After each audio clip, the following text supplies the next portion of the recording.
ಎಲ್ಲರಿಗೂ ನಮಸ್ಕಾರ. ಈಗಾಗಲೇ ತಮ್ಮೆಲ್ಲರಿಗೂ ಗೊತ್ತಿರೋ ಹಾಗೆ ನಾನು ಡಾಕ್ಟರ್ ಕರಿಮಲೇಶ್ವರ್, ಸಹಾಯಕ ಪ್ರಾಧ್ಯಾಪಕರು ವಾಣಿಜ್ಯಶಾಸ್ತ್ರ ವಿಭಾಗ, ಸರ್ಕಾರಿ ಪ್ರಥಮ ದರ್ಜೆ ಕಾಲೇಜು ಜೇವರ್ಗಿ. ನಾನು ನನ್ನ ವಿದ್ಯಾರ್ಥಿಗಳಿಗೆ ಮೊದಲೇ ಪ್ರಾಮಿಸ್ ಮಾಡಿರೋ ಹಾಗೇನೆ ನಿಮ್ಮೆಲ್ಲರಿಗೆ ಇದು ನನ್ನ ಥರ್ಡ್ ಏನಂತಾರೆ video as per as concern to the English, that is how to talk English ಅನ್ನೋದಕ್ಕಿಂತ ಮುಂಚೆ ನಮಗೆ ಗ್ರಾಮರ್ಗಳ ಬಗ್ಗೆ ಅಧ್ಯಯನ ಇದ್ದಾಗ ಮಾತ್ರ we can talk very fluently ಅಂತ ನಾನು ನಿಮಗೆ ಹೇಳಿದ್ದೆ. ಅದ್ರ ಭಾಗವಾಗಿ ನಾನು ಇವತ್ತು 3ನೇ ಕ್ಲಾಸನ್ನು ತಗೋತಾ ಇದ್ದೀನಿ. ಈ 3ನೇ ಕ್ಲಾಸಲ್ಲಿ ಬರ್ತಾ ಇರೋದು ಯಾವುದು ಅಂತಂದ್ರೆ ಟೆನ್ಸಸ್ ಅಂದ್ರೆ ಏನು? ಕಾಲಗಳು. ಹೇಗೆ ನಮಗೆ ಮನುಷ್ಯ ನಡಿಬೇಕು ಅಂತಂದ್ರೆ if you want to walk you should need 2 legs ಮನುಷ್ಯನಿಗೆ.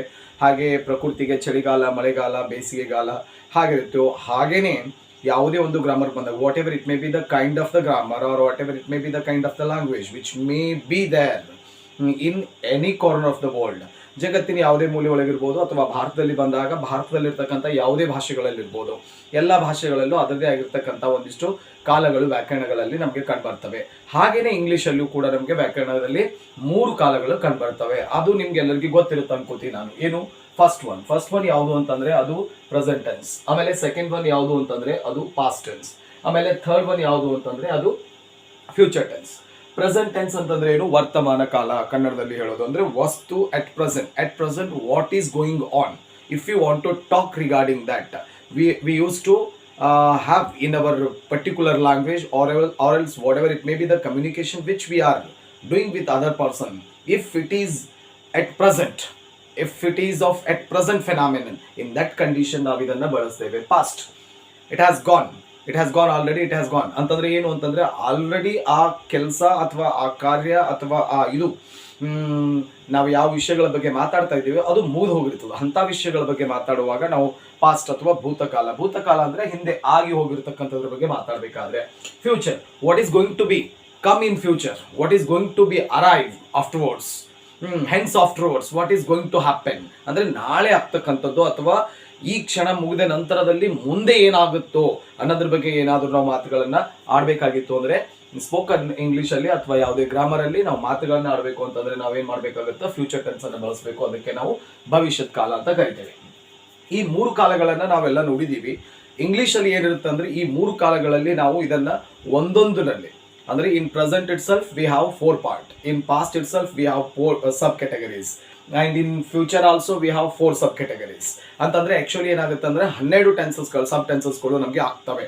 ಆದ್ರೆ for the sake of convenience as I learn so, ನಾನು ಯಾವ ರೀತಿ ಕಲ್ತಿದ್ದೀನಿ ಆ ರೀತಿನೇ ನಿಮ್ಗೆ ತಿಳಿಸ್ಬೇಕು ಅಂತಕ್ಕಂಥ ಉದ್ದೇಶ ಇಟ್ಕೊಂಡಿರೋದ್ರಿಂದ ನನಗೆ ಏನ್ ಅನ್ಸುತ್ತೆ ಅಂತಂದ್ರೆ ಈ 12 ಕಾಲಗಳ ಬಗ್ಗೆ ನಾನು ನಿಮ್ಗೆ ಹೇಳೋಕೆ ಹೋಗೋದಿಲ್ಲ. ಅದ್ರ ಬದಲಾಗಿ ನಾನು ನಿಮ್ಗೆ ಕೇವಲ 9 ಕಾಲಗಳ ಬಗ್ಗೆ ನಾನು ನಿಮ್ಗೆ ತಿಳಿಸ್ಲಿಕ್ಕೆ ಇಷ್ಟಪಡ್ತೀನಿ. ಈ 3 ಕಾಲಗಳಲ್ಲಿ ಇನ್ನೂ 3 ಎಕ್ಸ್ಟ್ರಾ ಬರ್ತದೆ. 3 ಕಾಲಗಳಲ್ಲಿ 3 ಎಕ್ಸ್ಟ್ರಾ ಬರೋದು ಯಾವುದು ಅಂತ ಅನ್ಕೊಂಡು ನಾವು ಹೇಳಬೇಕು ಅಂತ ಅಂದ್ರೆ ಫಸ್ಟ್ ಯಾವ್ದಿದೆ? ನಮ್ಗೆ ಪ್ರೆಸೆಂಟ್ ಟೆನ್ಸ್ ಇದೆ. ಈ ಪ್ರೆಸೆಂಟ್ ಟೆನ್ಸ್ ಅಲ್ಲಿ ನಮ್ಗೆ ಏನ್ ಬರುತ್ತೆ ಅಂತಂದ್ರೆ 3 ಕಾಲಗಳು ಬರ್ತವೆ. ಪಾಸ್ಟ್ ಟೆನ್ಸ್ ಅಲ್ಲೂ 3 ಕಾಲಗಳು ಬರ್ತವೆ. ಫ್ಯೂಚರ್ ಟೆನ್ಸ್ ಅಲ್ಲೂ 3 ಕಾಲಗಳು ಬರ್ತವೆ. ಈ ಕಾಲಗಳ ಬಗ್ಗೆ ನಮ್ಗೆ ಅಧ್ಯಯನ ಸರಿಯಾದ ಪ್ರಮಾಣದಲ್ಲಿ ಇದ್ರೆ we can talk English very easily if you have knowledge regarding all these kind of things. ಅದರಲ್ಲಿ ಒಂದು ಈಗ ನಾನು ಸಬ್ ಕ್ಯಾಟಗರಿ ಹೇಳ್ತಾ ಹೋಗ್ತೀನಿ. ಒಂದು ಯಾವುದು ಅಂತಂದ್ರೆ simple present tense. Simple present tense ಅಂತ ಕರಿತೀವಿ ನಾವು ಇದನ್ನ. ಕನ್ನಡದಲ್ಲಿ ಇದನ್ನ ಏನಂತ ಕರಿತೀವಿ ಅಂತಂದ್ರೆ ಸಾದಾ ವರ್ತಮಾನ ಕಾಲ. ಸಾದಾ ವರ್ತಮಾನ ಕಾಲ ಅಂತ ಇದನ್ನ ಕರಿತೀವಿ ನಾವು. ಸಾದಾ ವರ್ತಮಾನ ಕಾಲ ಅಂತ ಕರಿತೀವಿ. ಈಗ ನಮ್ಗೆ ಹಾಗೇನೆ ಇದರಲ್ಲಿ ಏನಾಗುತ್ತ? ಎರಡನೇದೇನ್ ಬರ್ತದೆ? Simple past tense. ಹಂಗಂದ್ರೆ ಏನು? ಸಾದಾ ಭೂತಕಾಲ ಅಂತ ಬರ್ತದೆ ನಮ್ಗೆ. ಹಾಗೇನೆ ಮೂರನೇದು ಏನ್ ಬರುತ್ತೆ ನಮ್ಗೆ ಅಂತಂದ್ರೆ ಸಿಂಪಲ್ ಫ್ಯೂಚರ್ ಟೆನ್ಸ್. ಅಂದ್ರೆ ಏನಿದು? ಸಾದಾ ಭವಿಷ್ಯತ್ ಕಾಲ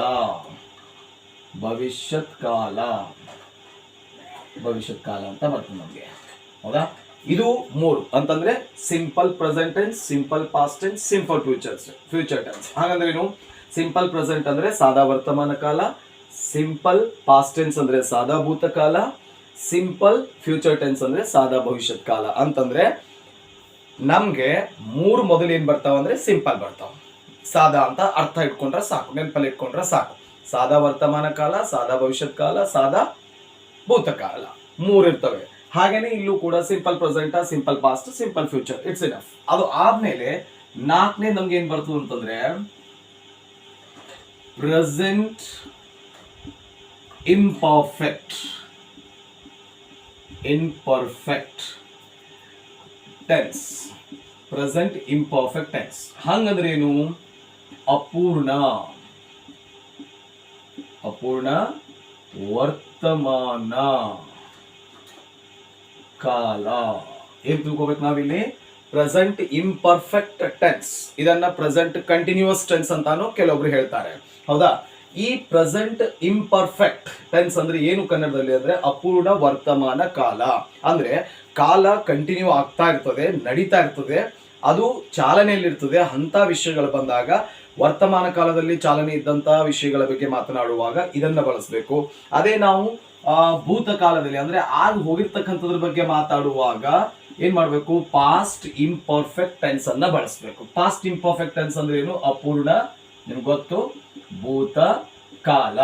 ಏನು ಇದನ್ನ ಎಲ್ಲಿ ಬಳಸ್ಕೋಬೇಕು ಅಂತಂದ್ರೆ when we used to talk in English at that time, or else whatever it may be kind of the language, if we want to communicate with each other at that time, what we have to do, if the sentence is going on in continue way in the time of past, ಅಂದ್ರೆ ನಮಗೆ ಭೂತಕಾಲದಲ್ಲಿ ಅಂದ್ರೆ ಯಾವುದೋ ಒಂದು ಘಟನೆ ಆಗಿನ ಕಾಲದ ನಮ್ಗೆ ಹೇಳ್ತಾ ಇದ್ದಾಗ ಅಲ್ಲಿ ನಡೀತಾ ಇತ್ತು ಅಂತಕ್ಕಂಥ ವಿಷಯಗಳ ಬಗ್ಗೆ ಏನಾದ್ರೂ ಮಾತಾಡ್ಬೇಕಾಗಿತ್ತು ಅಂತಂದ್ರೆ ನಾವ್ ಇದನ್ನ ಬಳಸ್ಕೊಳ್ಳಿಕ್ಕೆ ಅನುಕೂಲ ಆಗುತ್ತೆ. ಅದು ಆದ ನಂತರ ಏನಾಗುತ್ತೆ ಅಂತಂದ್ರೆ ನಿಮ್ಗೆ ಫ್ಯೂಚರ್ ಬರುತ್ತಾ. ಏನ್ ಬರುತ್ತಾ? Future imperfect tense. ಹಿಂಗಂದ್ರೆ ಏನು? ಅಪೂರ್ಣ ಭವಿಷ್ಯತ್ ಕಾಲ ಅಪೂರ್ಣ ಭವಿಷ್ಯತ್ ಕಾಲ ಅಂತ ಬರುತ್ತೆ. ಇದೇನು? ಫ್ಯೂಚರ್ ಅಲ್ಲಿ ಮಾತಾಡ್ಬೇಕು, ಆದ್ರೆ ಅದು ಕಂಟಿನ್ಯೂನಾಗಿ ಇರಬೇಕು. ಅಂದ್ರೆ ಏನು? ಫಾರ್ ಎಕ್ಸಾಂಪಲ್, ನಾನು ಬರೆಯುತ್ತಾ ಇರುವೆನು, ನಾಳೆ ನಾನು ಶಾಲೆಗೆ ಹೋಗುತ್ತಾ ಇರುವೆನು, ನಾಳೆ ನಾನು ಕಾಲೇಜ್. ನಂತರ ಫಾರ್ ಎಕ್ಸಾಂಪಲ್ ಹೇಳ್ತೀನಿ, I will be going to college tomorrow, I will be coming from the college tomorrow. ಹೀಗೆ ಏನಾದ್ರೂ ಹೇಳುವಾಗ ನಾವನ್ನ ಬಳಸ್ತೇವೆ. ಅಂತಂದ್ರೆ ಫ್ಯೂಚರ್ ಅಲ್ಲಿ ಹಿಂಗ್ ಮಾಡ್ತಾ ಇರ್ತೀನಿ ಅಂತಕ್ಕಂಥ ವಿಷಯಗಳನ್ನ ನಾವೇನಾದ್ರೂ ಹೇಳ್ಬೇಕಾಗಿತ್ತಂದ್ರ ಇದೆಲ್ಲ ಬಳಸಬೇಕು. ಇನ್ನು 7ನೇದು ಏನದ ಅಂತಂದ್ರೆ ನಿಮ್ಗೆ present perfect tense. Present perfect tense ಅಂತಂದ್ರೆ ಪೂರ್ಣ ವರ್ತಮಾನ ಕಾಲ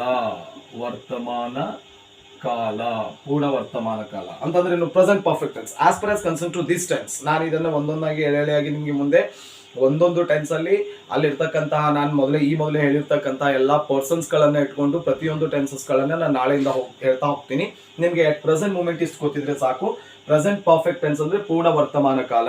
ಅಂದ್ರೆ ವರ್ತಮಾನದಲ್ಲಿ ನಾವು ಮಾತನಾಡುವಾಗ ಆ ಕೆಲಸ ಮುಗಿದಿರಬೇಕು ಅಂತ ವಿಷಯಗಳ ಬಗ್ಗೆ ನಾವೇನಾದ್ರೂ ಮಾತಾಡುವಾಗ ಈ ರೀತಿಯಾಗಿರ್ತಕ್ಕಂಥ ಒಂದು ಕಾಲದಲ್ಲಿ ಅಥವಾ ಈ ರೀತಿಯಾಗಿರ್ತಕ್ಕಂಥ ಒಂದು ಟೆನ್ಸ್ ಅಲ್ಲಿ ನಾವು ಮಾತಾಡ್ಲಿಕ್ಕೆ ಆಗ್ತದೆ ಅಂತ ನಾನು ಹೇಳ್ತೀನಿ. ಹೇಗೆ ಅಂದ್ರೆ ಸುಮ್ಮನೆ ಎಕ್ಸಾಂಪಲ್ ಹೇಳ್ತೀನಿ ನಿಮ್ಗೆ. I have written a book. ನಾನು ಒಂದು ಪುಸ್ತಕವನ್ನ ಬರೆದಿದ್ದೇನೆ ಅಂದ್ರೆ ನಾನು ಬರೆದಿದ್ದೀನಿ, ಆ ಕೆಲಸನೂ ಮುಗಿದಿರ್ತದ, ಮತ್ತದು ಪ್ರೆಸೆಂಟ್ನೇ ಮಾತಾಡ್ತಾ ಇರ್ತೀವಿ. ಅಂತ ವಿಷಯಗಳು ಬಂದಾಗ ಇದನ್ನ ನಾವು ಬಳಸಲಿಕ್ಕೆ ಬರ್ತದ. ಆಮೇಲೆ ಈಗ 8ನೇದೇನು? Past perfect tense. ಇದರಲ್ಲಿ ಏನ್ ಬರ್ತದ? ಪೂರ್ಣ ಭೂತಕಾಲ ಬರ್ತದೆ. ಇದರಲ್ಲಿ ಏನು ಅಂತಂದ್ರೆ ಈಗ ಹೇಳ್ದನ್ I have written a book ಅನ್ನೋ ಬದಲಿ I had written a book. ನಾನು ಒಂದು ಪುಸ್ತಕ ಬರೆದಿದ್ದೇನು ಅಂದ್ರೆ ಹಿಂದಿಂದ್ರ ಬಗ್ಗೆ ನಾನು ಏನೋದು ಅಂದ್ರೆ ಅಲ್ಲಿ ಕೆಲಸನೂ ಮುಗ್ದಿರ್ಬೇಕು. ಕೆಲಸ ಅಂತಂದ್ರೆ ಯಾವುದೇ ಕ್ರಿಯೆ ನಾವೇನ್ ಹೇಳ್ತೀವಿ ಆ ಕ್ರಿಯೆ ಮುಗ್ದಿರ್ಬೇಕು ಮತ್ತದು ಅದು ಯಾವಾಗ ಅಂತಂದ್ರೆ ನಾನು ಆಲ್ರೆಡಿ ಮಾಡಿಬಿಟ್ಟದಿರ್ಬೇಕು. ಅಂತ ವಿಷಯಗಳು ಬಂದಾಗ ಇದನ್ನ ನಾವಿಲ್ಲಿ ಬಳಸ್ತೇವೆ. ನಾನು ನಿಮ್ಗೆ ಅದನ್ನ ಮುಂದೆ ಒಂದೊಂದು ಟೆನ್ಸಸ್ ಗಳನ್ನ ಇನ್ ಡೀಟೇಲ್ ಹೇಳುವಾಗ ಅದ್ರ ಬಗ್ಗೆ ನಿಮ್ಗೆ ಐಡಿಯಾಗಳನ್ನ ನಾನು ಕೊಡ್ತಾ ಹೋಗ್ತೀನಿ. ಈಗ ಅದಾದ್ಮೇಲೆ ಏನು? ಫ್ಯೂಚರ್ ಪರ್ಫೆಕ್ಟ್ ಟೆನ್ಸ್ ಇದು ಲಾಸ್ಟ್. ಫ್ಯೂಚರ್ ಪರ್ಫೆಕ್ಟ್ ಅಂತಂದ್ರೆ ಪೂರ್ಣ ಭವಿಷ್ಯತ್ ಕಾಲ. ಏನು? ಪೂರ್ಣ ಭವಿಷ್ಯತ್ ಕಾಲ. ಪೂರ್ಣ ಭವಿಷ್ಯತ್ ಕಾಲ ಅಂತಂದ್ರೆ ಏನು ಅಂದ್ರೆ ಇದು ಕೆಲಸ ಮುಗ್ದಿರ್ಬೇಕು, ಅದು ಫ್ಯೂಚರ್ನ ಕೆಲಸ ಮುಗ್ದಿರ ಬಗ್ಗೆ ಮಾತಾಡೋದು. ಏನು I shall have return a book.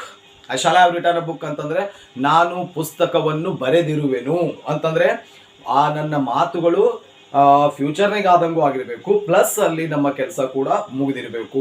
ಅದಕ್ಕೆ ನಾವೀಗ ಈ 9 ಅಂಶಗಳನ್ನು ಸರಿಯಾದ ರೀತಿಯಲ್ಲಿ ನೆನ್ಪಿಟ್ಕೊಂಡ್ಬಿಟ್ರೆ ನಾಳೆಯಿಂದ ನಾನು 9 ದಿನಗಳ ಕಾಲ ಪ್ರತಿ ಒಂದೊಂದು ಟೆನ್ಸನ್ನು ಇನ್ ಡೀಟೇಲ್ ಅಲ್ಲಿ ನಿಮಗೆ ಹೇಳ್ತಾ ಹೋಗ್ತೀನಿ. ಆವಾಗ ನಿಮಗೆ ಅದ್ರ ಬಗ್ಗೆ ಐಡಿಯಾನು ಬರುತ್ತೆ. ಆಮೇಲೆ how I can learn English very easily ಅಂತಾನು ನಿಮಗೆ ಅರ್ಥ ಆಗುತ್ತೆ ಅಂತ ನಾನು ಭಾವಿಸ್ತೇನೆ. ಇನ್ನೊಮ್ಮೆ ಲಾಸ್ಟ್ ಆಗಿ ನಿಮ್ಗೆ ಹೇಳ್ತೇನೆ, ಟೆನ್ಸ್ಗಳಲ್ಲಿ ನಮ್ಗೆ ಏನಿದೆ ಅಂತಂದ್ರೆ 3 ಟೆನ್ಸ್ಗಳಲ್ಲಿ ನಾವು ಅವಕ್ಕೆ 9 ವಿಭಾಗಗಳು ಉಪವಿಭಾಗಗಳನ್ನಾಗಿ ನಾವು ವಿಂಗಡಿಸಿದ್ದೇವೆ.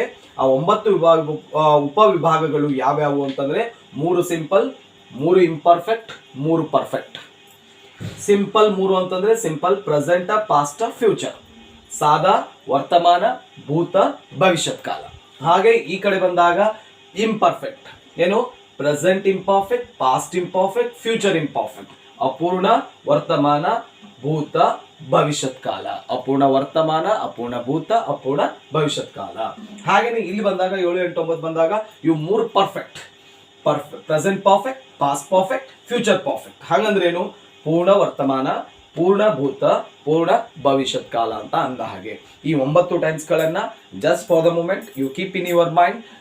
ಇನ್ my next class I am going in detail as far as concerned to the past tense. Then you may come to know how to use that particular how to frame a sentence as far as concerned to a simple present tense. That I am going to teach you tomorrow, and stay with me.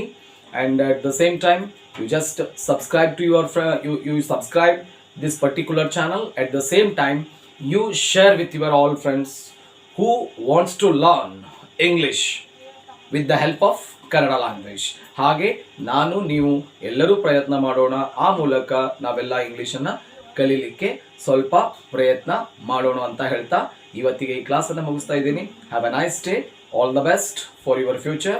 And thing is that you stay tune with me tomorrow and we are going to talk in detail about this simple present tense. Okay, thank you.